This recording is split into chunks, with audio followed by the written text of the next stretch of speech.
qiyya ramadaana siin sittiin heeruma yoo jetteen iyyuu ni qabaa daawwattoota asirratti warreen iyyuu kabajaanis yaada isaanii nu barreessu warreen hay ashama daawwattoota kabajamtoota jaalatamtoota ilmaan Oromoo addunyaa tana mararra jirtan kabajaa fi jaalalti teenya bakka jirtan maratti isin haa geessu isin jecha arra amma qaayin fi hamdiyaan kophaa maaliif as ba'an yoo jettan nuu fi naa fi hamdiyaan walumaan nu beektan zamaana fiidiyoo hedduu isinii maruu turre daawwattoota keenya waa hedduudha qabna khalee fi dheengadda anis qaadhimaan hamdiyaa biraa qaba bultiin jaaraa jeetiin hamdiyaa biraa akkaan itti fidadheef kanallee isin hime intalaan hamdiyaa bira fidadhe afaan Oromoo irraan beekaa dhiiftee afaan Soomaliitiin na dubbachaa turteen hamdiyaa bira dhufee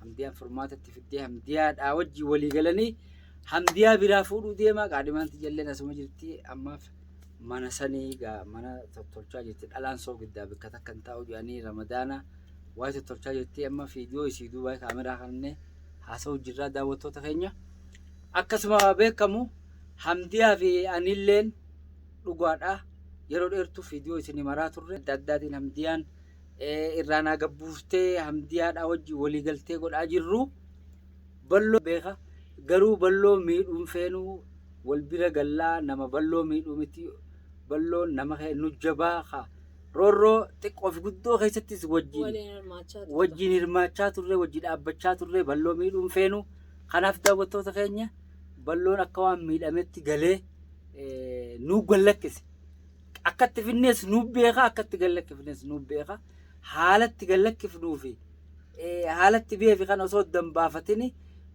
yaaboo fuudhoo kun akkanattiin heerumee ka'ee akkanattiin meesilaa hamdiyaatu siin jaaladha balloo arra balloo kana niin jaaladha qabii fidi jettee qabeetiin fideef ka anis akka afaanin beekuun qabee fideefi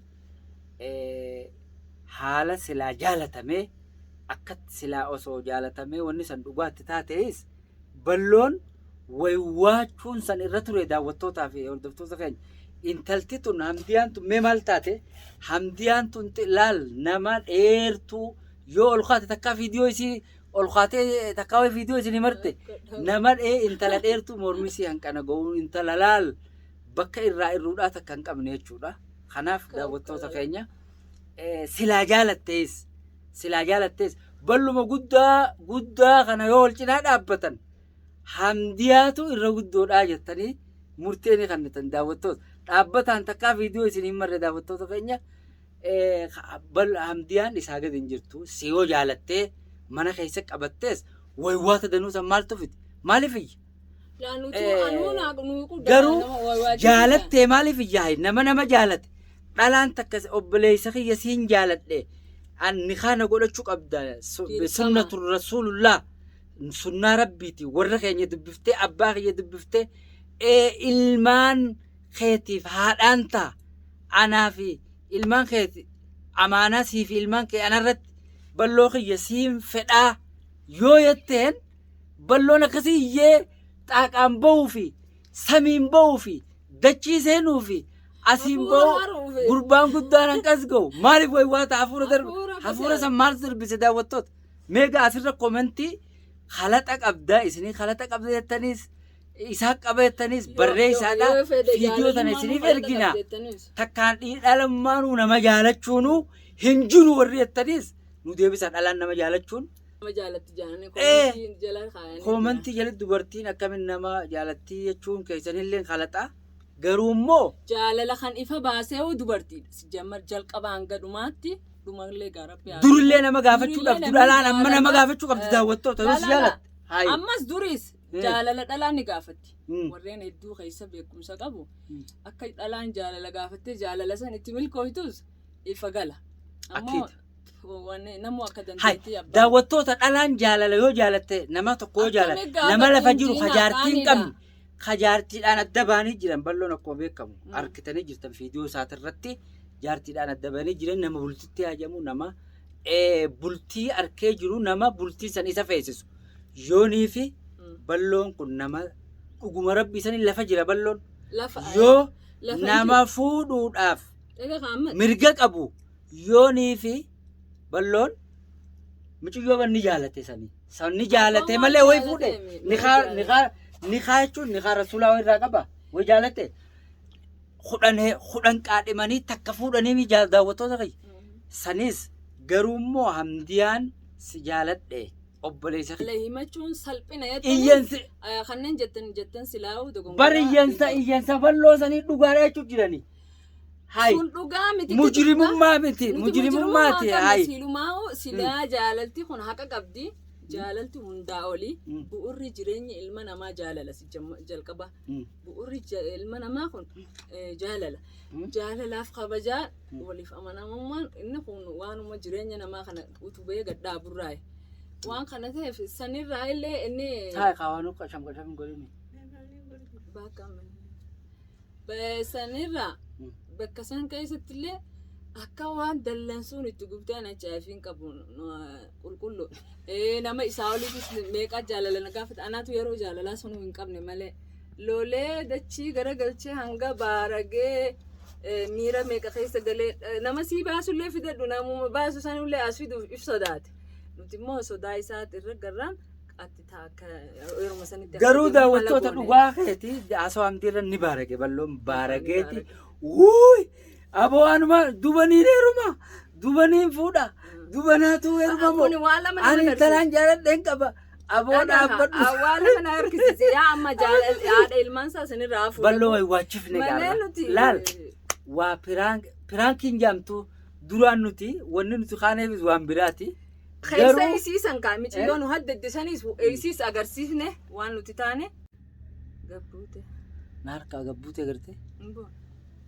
Buute. Maaliif akkana taatuuf? Ahaa irraa deebi'e agartee? Asirratti daawwattoota keenya agarree gawaan balloon ta'es anilleen silaa akkasii nama raammaranii akkaanan jiru daawwattoota. Silaa balloo miti. Qaami dhalaa takkaa bitaa isa akkas goote. Qabiyaan nama ol addaa bara. Dhalaan dhibbii takka dhuftee siin jaaladheetti asii jina qaban. Way na ballisee way anuma ballatte. Yaaboo anuma an takkaa waan addunyaa tanarratti akkasii na ballataan argu. Siimi takka teetiituun diidam. Silaasii jaalanna janii taana naa dhufte. Hangasumaan fedha daawwattoota fayyadu. Waa'ee wayyaadhaami. An silaa dhala beerri afurii miti. Ruma bara islaamaa rabbi qoode. Silaa 8 bakka takka fuudhee niin fedha. Wallaahi daawwattoota dhuguma rabbi niin fedha. Balloon garuu nama takka tasiin jaaladhee akkasitti iyyuunsaa wallaahi hin injifanne nu biratti hin injifanne. Haqaa baga rabbi mujrimoota harka mujrimummaa fi nuti anuu silaa na laalaniin fedha akkasitti. Silaa akkasitti na laalaniin fedha. Gaafii kanarratti. Yoo namni atuu siin laalaafne gaaf tokko. Maal goote na laata? Nama tooftaan si laaluun abbeeka. Dubbii tanaawu. Taayigaa kana qaba walirratti himna marra daleena malee nuti. Akkaan itti si laaluun abbeeka. Hanga ati iyyituun si laalaa'us. Muus anaa miti. Balloon bakka silaatti ballatte. Baritti ballatte malee itti rakkate. Nama san ulaagaa jaalalaa naman beeneetutu bakki san isa cinqa malee mirgi jaalalaa kabajamuu qaba. Jaalachuu dhabuufis mirgaan qaba. Akka tiyattuu deemtuun akira rogguunni siin jaaladha. Kalaas haraq adii nu qayyet rogguunni jee. Akka ati jechuu deemtuun ni beeka. Amma bar daawwattoonni dhuguma saniini. Bara sodaataa ta'e agarreeti dhiisnee mi'aaboo dhiifama hangaa soomana asirra bashne. Nama sodaataa likkii malee. Soomanaan fattashinee soomanaan balloo fannifnee soomanaan. Soomana kana keessa ammas rabbii jaalala hayyamee tuusan nuti. Awa balloo. Allah wallaahi ni kufe. Ramadaanaan ammoo. Ramadaana keessa. Ramadaanaan silaa dhugaallee taate akkas nama godhuun gaariidha yeroo. Daawwattoota Ramadaanaan akkas godhu. Dhugaadha.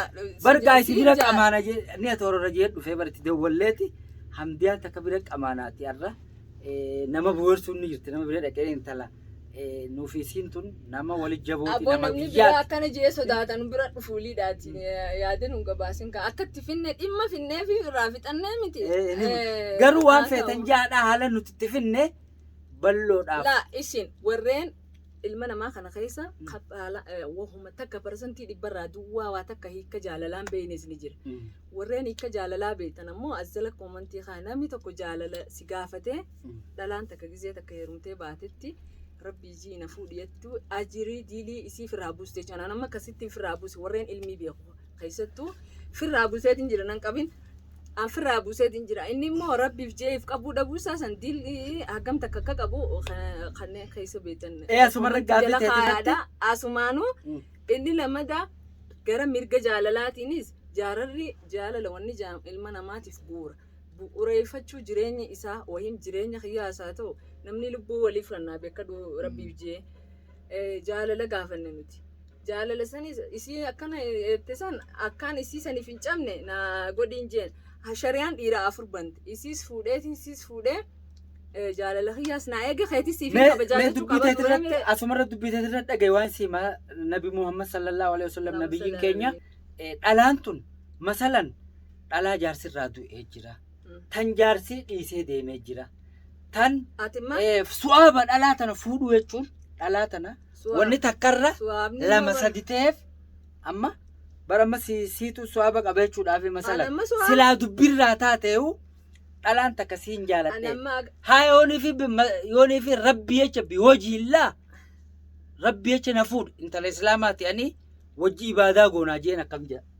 Bar jenneen dideen jee kanneen amantii islaamaa qabdan rabbi jecha nama fuudhuun ramadaanaan jiru hordoftoota amantii islaamaa qabu. Silaa dubbiin dhugaa taate. Asii kuftee qaba. Maaliif jennee anilleen akka dhugumaanillee yoo ta'e innillee rabbi jechaan si fuudha jee yoo if qabe akkan jeef duuba deebuullee. Maal jechuu qabanii beektaa? Sana ammoo anaaf furmaata guddaa ta'e akkasii baduunsaa anaaf furmaata. Maal jechuu qabanii beektaa? Ammallee maaliif seeteeti? Karaa rabbitti illee intalti takka gisee heerumtee baate rabbi jiina fuudhi jettee ajirii san firraa baasuu qabdi jaaniime firraa buusa. Firraa buuftee isinilleen hordoftoota keenya akka firraa buuse isin warreen amantii beektan amantii islaamaa hordoftan. Rabbi jecha na fuudhi goleessa kiyyaanis halaaliin karaa sunnaa rasuula rabbiitiin na fuudhi jechuun intala kabajaa qabdu intala waa hundarraa qulqullaa'u deemtuutu balaa hundarraa yaani diliilee adda addarraa waa hundarraa qulqullaa'u deemtuutu nama gaafata garuu iyyansisaa sanoo eessaa ka dhufee siin heeruma. Dhageeffadhu osoo jaalalli jiraate saahibaaf saahibee hedduus dhalaa fi dhalaa hedduus haadhaa fi ilmoos abbaa fi warra hunduma namaa keessattuu jaalalti bifasii garagara malee osoo jaalalti jiraatte jireenyi namaa kun tolee bareedaa dagaagaa deema malee hin hammaatu. Jaalala nama gaafachuun wanjalatti warri fudhatan ilaalcha keessan sirreeffadha. Jaalala nama gaafachuun dhalaan islaamaa takka eega hogguunii fi gartee nama jaalatte nama san badiitti daddalaguu sagaggaalummaatti dalaguu dura obboleessa kiyya nikaa wal godhanna siin jaaladha ati yoo akkamii jettee nama gaafachuun ni jirti garuu immoo akka balloo san dhiirti maaliif balloo maaliif na jaalatte obboleettii jee na jaalachuun kee dhugaa maaliif na jaalatte maaliin qabaa na jaalatte islaaminaa kiyya na jaalatte moo imaana kiyya na jaalatte moo addunyaa kiyya na jaalatte moo bareedina kiyya na jaalatte moo maali jee adda baafisuufin dirqama dhiiraati san hunda addanuun baafne qaaqaadhaan beekute akkatti beekute akkatti qaaqaarraa banneeti fooddaa akka inni bahu gooneeti bahee inni muddamnaan gaa nama asii ol muddamsiisuun ramadaana jennee bahee inni immoo baga rabbi na baase jee kana hafuura ol darbee hafuura asii baafata kanaafuu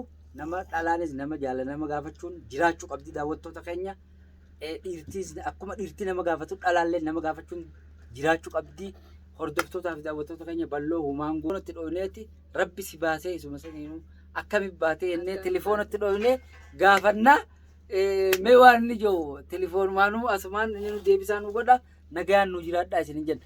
Video biraatiin hanqa walitti deebinuu video share like godhaadha.